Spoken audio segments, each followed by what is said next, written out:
एक बार का जिक्र है कि भारत के एक छोटे से गांव में एक पुरस्कार और हौलनाक कहानी की बाज़गश्त सुनाई देती थी। इस गांव में रात के वक्त लोग अपने घरों से बाहर निकलने से डरते थे, क्योंकि कहा जाता था कि वहां एक पिशाचिन का बसेरा है। यह पिशाचिन कोई आम भूत अचुड़ैल नहीं थी, बल्कि एक इंतहाई खतरनाक और खूंखार रूह थी जो इंसानों के खून की प्यासी थी। गांव के बुजुर्गों का कहना था कि कई साल पहले इस गांव में एक खूबसूरत लड़की रहती थी जिसका नाम सानुद्री था। सानुद्री अपने हसन के लिए दूर दूर तक मशहूर थी, लेकिन वो बहुत मगरूर और संगदिल भी थी। एक दिन गांव के एक गरीब नौजवान ने सानुद्री से मोहब्बत का इजहार किया, लेकिन सानुद्री ने इसे जलील और रुस्वा करके गांव से निकाल दिया। वो नौजवान गांव छोड़कर जंगल में चला गया और वहां अपनी जिंदगी का खात्मा कर लिया। इसकी मौत के बाद गांव में अजीब और गरीब वाकयात होने लगे।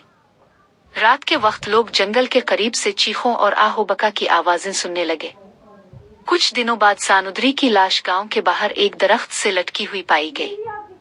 लोगों का कहना था कि वो नौजवान की रूह ने सानुद्री को अपनी मौत का जिम्मेदार ठहराकर इसे कत्ल कर दिया था। सानुद्री की मौत के बाद उसकी रूह पिशाचिन बन गई और उसने गांव के लोगों को निशाना बनाना शुरू कर दिया। रात के वक्त पिशाचिन गांव में घूमती और अपने शिकार की तलाश करती। लोग कहते हैं कि जो भी इसकी आंखों में देखता वो कभी वापस नहीं आता था।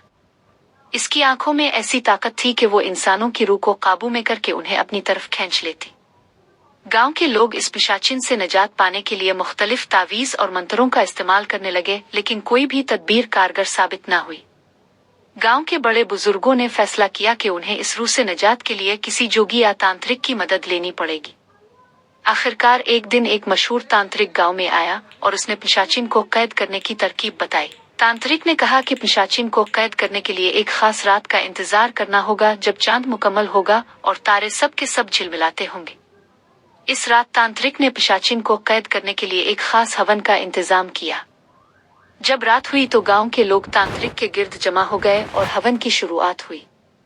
जैसे ही हवन की आग भड़की, पिशाचिन गांव में जाहिर हुई और अपने शिकार की तलाश में इधर अलिफादेर भटकने लगी। तांत्रिक ने अपने मंत्रों से पिशाचिन को काबू में कर लिया और आखिरकार इसे कैद करके गांव को इसके खौफ से आजाद कर दिया।